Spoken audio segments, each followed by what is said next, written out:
Hi guys, welcome back to the real cricket YouTube channel. சென்னைக்கோட வீடியோவில் நம்ம CSK versus Mumbai மேட்சோட ரிவ்யூ தான் பார்க்க போகிறோம்.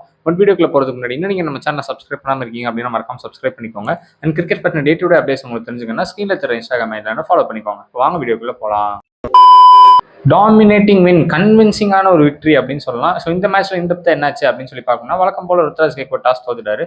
தோத்ததுக்கப்புறம் அதிசயமா நான் என்ன எக்ஸ்பெக்ட் பண்ணேன் அப்படின்னா, என்னதான் சேசிங் விக்கெட்டா இருந்தாலும் சென்னைக்கு வந்து சேசிங்ல இஷ்யூஸ் இருக்கு அப்படின்னு தெரிஞ்சிருக்கும். எல்லா டீம்ஸ்க்கு ஆப்வியஸ்லி தெரியும் போது மும்பை டாஸ் வின் பண்ணிட்டு ஃபர்ஸ்ட் பேட்டிங் பண்ணுவாங்க அப்படின்னு நினைச்சேன். பட் அவங்க வந்து அந்த ரெகுலர் ட்ரெண்ட் ஆஃப் சேசிங் இன் 1 அப்படின்றத ஃபாலோ பண்ணி சேசிங் பண்றோம் அப்படின்னு சொல்லி சொன்னதுனால நம்ம we were lucky to bat first அப்படின்னு நான் சொல்லுவேன். ஏன்னா அவங்க இதே மாதிரி ஃபர்ஸ்ட் இன்னிங்ஸ்ல பேட் பண்ணி ஒரு 100 ரன்னுக்கு அவுட் ஆயிருந்தா பரவாயில்ல.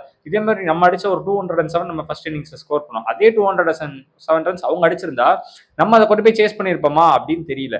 ஸோ அப்படி இருக்கும்போது ஒரு 207 ரன்ஸ் வந்துச்சு ஃபர்ஸ்ட் இன்னிங்ஸ்ல. அதுல ஆப்வியஸ்லி இம்பார்ட்டன்ட் கான்ட்ரிபியூஷன்ஸ் ஃப்ரம் நிறைய பேர் இருந்தாலுமே ருத்ராஜ் நல்லா ஸ்டார்ட் பண்ணாரு. அன்ஃபார்ச்சுனேட் இந்த மேட்ச்லயுமே அவர் ஒரு 50 ரன்ஸ் அடிக்கல, ஒத்துக்கிறேன்.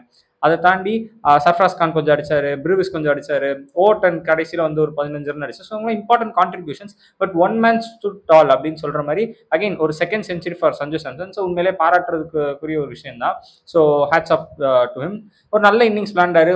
ஒரு எண்ட்ல வந்து விக்கெட் விழுந்துட்டே இருந்தபோது அவர் மட்டும் விக்கெட்டை விடாம ஒரு மாதிரி ஸ்டெடி பண்ணி அந்த இன்னிங்ஸ் எடுத்துட்டு போய் ஒரு 101 ரன் அடிச்சதுனால தான் அந்த ஸ்கோர் ஒரு 207 அப்படின்ற இடத்துக்கு வந்துச்சு. பட் ஸ்டில் ஃபர்ஸ்ட் இன்னிங்ஸ் முடிஞ்சப்போ வான்கேடேவை பொறுத்த அளவுக்கு ஒரு 30 ரன்ஸ் ஷாட் அப்படின்னு சொல்லலாம். பட் இந்த பிட்ச் அவ்வளோவா ஒரு பேட்டிங் ட்ராக்கா இல்லாததுனால ஸோ ஒரு 10 to 15 ரன் ஷாட் அப்படின்னு சொல்ற மாதிரியான ஒரு ஸ்கோர் தான் எதிர்பார்த்தோம். But while coming in to bowl நம்ம எதிர்பார்த்த இம்பாக்ட் பிளேயர் வந்து யாருன்னா பிரசாந்த் வீர் வருவாரு அப்படின்னு சொல்லி ருத்ராஜ் டாஸ்ல சொல்லியிருந்தாரு. அதுக்கு பதிலாக அகில் ஹுசைன் எடுத்துட்டு வந்தாங்க. இப்ப நம்ம பிளேயிங் லெவன்ல நம்ம ஏன் நம்மளோட ப்ரிவியூல அகில் ஹுசைன் சொல்லனா, இங்கே 2 ஸ்பின்னர் தேவையில்ல. ஐ மீன் 2 ஸ்பின்னர் தேவைன்ற சென்ஸ் 2 ஃப்ரண்ட் லைன் ஸ்பின்னர் தேவையில்ல. நூர் அகமது இருக்காரு, கூட ஒரு பிரசாந்த் வீர் 3 ஓவர் போட்டு ஓட்டிக்கலாம் அப்படின்னு நினைச்சப்போ அப்படி இல்லாம அந்த ஒரு எப்படி சொல்ல ஒரு சேஞ்சிங் அந்த ஒரு மேட்ச் மாறினதுக்கே ஒரு காரணமா அகில் ஹுசைன் தான் அமைஞ்சாரு.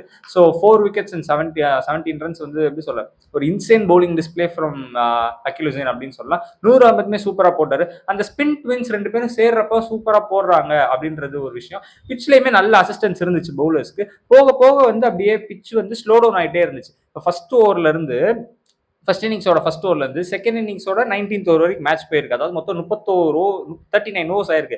அது ப்ராக்ரெசிவா எடுத்து பார்த்தீங்கன்னா ஃபுல்லா கேம் வந்து ஸ்லோ டவுன் ஆகிட்டே தான் இருந்திருக்கு அப்படின்றது விஷயம். அதை தாண்டி பவுலர்ஸ் உண்மையா சூப்பரா பவுலிங் பண்ணாங்க, கிரெடிட் கொடுத்தே ஆகணும். ஸோ ஃபர்ஸ்ட் அந்த பவர் பிளேலே ஒரு 3 விக்கெட் எடுத்து அங்கேயே தெரிஞ்சிருச்சு மேட்ச் வந்து நம்ம பக்கம் தான் அப்படின்னு சொல்லிட்டு. பட் அதுக்கப்புறம் சூரியகுமார் யாதவும் சரி, திலக் வர்மாவும் சரி கொஞ்சம் கொஞ்சம் ஏதோ ஒரு 30 ரன்ஸ் அடிச்சு கொஞ்சம் எடுத்துட்டு போவாங்களோ, இவ்வளோ ஒரு டாமினேட்டிங் வின் எடுக்க முடியும்னு நான் நினைக்கல.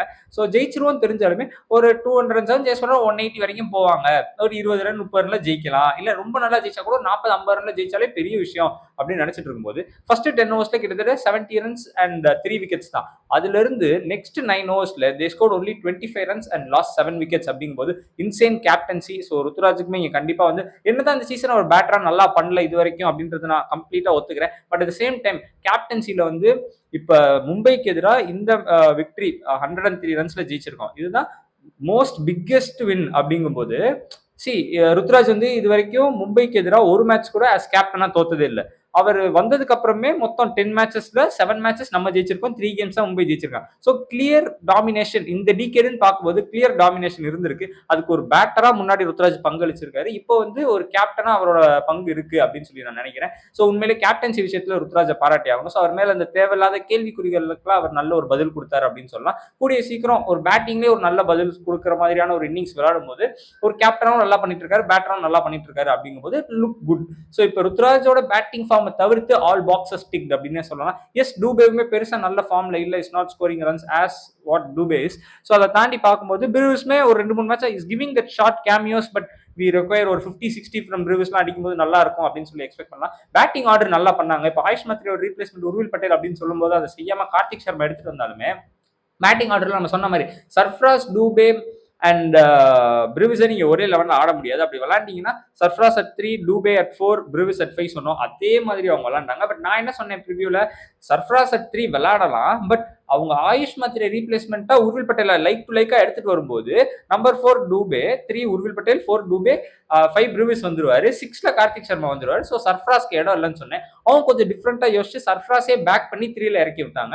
அது வந்து பெருசா ஒரு பேட் மூவ் அப்படின்னு சொல்ல மாட்டேன். மிச்சபடி பவுலிங் சேஞ்சஸா இருக்கட்டும், ஸோ எல்லாமே சூப்பரா இருந்துச்சு அப்படின்னு சொல்லலாம். ஸோ ரொம்ப கன்வின்சிங் விக்டரி அப்படின்ற மாதிரி எடுத்துட்டு போய் இந்த கேமை ரொம்ப ஒரு டாமினேட்டிங்கா ஜெயிச்சதுல ரொம்பவே ஒரு சந்தோஷமான விஷயம் தான். பட் இதுலயுமே இன்னும் லேர்னிங்ஸ் என்ன அப்படின்னு பாத்தீங்கன்னா, இன்னுமே கொஞ்சம் பேட்டிங் டிபார்ட்மெண்ட்ல நம்ம இம்ப்ரூவ் பண்ணணும். ஏன்னா நம்ம இந்த சீசன் ஆரம்பிக்கும் போது என்ன நினைச்சோம் அப்படின்னா, பவுலிங் வைஸ் நம்ம கிட்ட நல்ல பவுலர்ஸ் இல்ல, ஒரு பேட்டிங் யூனிட்டா நம்ம ஒரு ஸ்ட்ராங்கான யூனிட் அப்படின்னு நினைச்சிட்டு இருக்கும்போது அந்த மாதிரியான ஒரு ஸ்ட்ராங்கான யூனிட்டா தெரியல.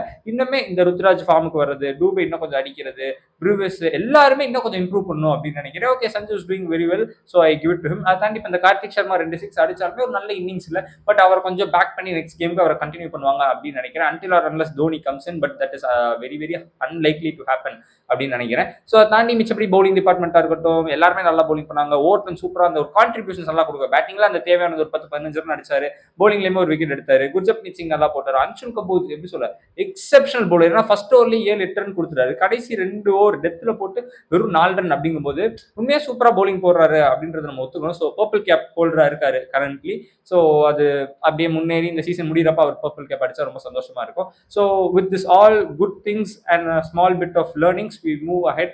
ஸோ 7 கேம்ஸ் முடிஞ்சிருச்சு. CSK stand 5th at the points table with 3 victories and 4 losses. Next 7 கேம்ஸ்ல ஒரு 5ல இருந்து 6 மேட்ச் ஜெயிக்கும் போது கண்டிப்பா பிளே ஆஃப் குவாலிஃபிகேஷன் நடக்கும் அப்படின்றத நான் இன்னும் ஃபர்மா பிலீவ் பண்றேன். ஸோ ஹாஃப் வே ஸ்டேஜ்ல எல்லா பாக்ஸஸ்மே ஒரு டிக்டு. டூபேவோட ஃபார்ம், ருத்ராஜோட ஃபார்ம் சில கன்சர்ன்ஸ் இருக்கு. ஃபினிஷிங்ல இன்னுமே கொஞ்சம் மேபி அந்த கார்த்திக் சர்மாவோ இல்லை நீங்க பிரசாந்த் வீர் எடுத்துட்டு வந்தா அவங்க கொஞ்சம் கிளிக் ஆயிட்டாங்கன்னா ரெஸ்ட் ஆஃப் த சீசன் நல்லா போகும் அப்படின்னு சொல்லலாம். So we have a game in 2 days. So இந்த விக்டரி என்னதான் நல்லா ஜெயிச்சிருந்தாலும் இதுக்கான செலிப்ரேஷன்ஸ் ஹாப்பினஸ் எல்லாம் தாண்டி we have to put it back and again work ahead. So ஒரு டே கேம் வரப்போகுது விசஸ் ஜிடி. அந்த மேட்ச்கோட ப்ரிவியூல டுமாரோ நான் உங்களை சந்திக்கிறேன். Until then bye guys.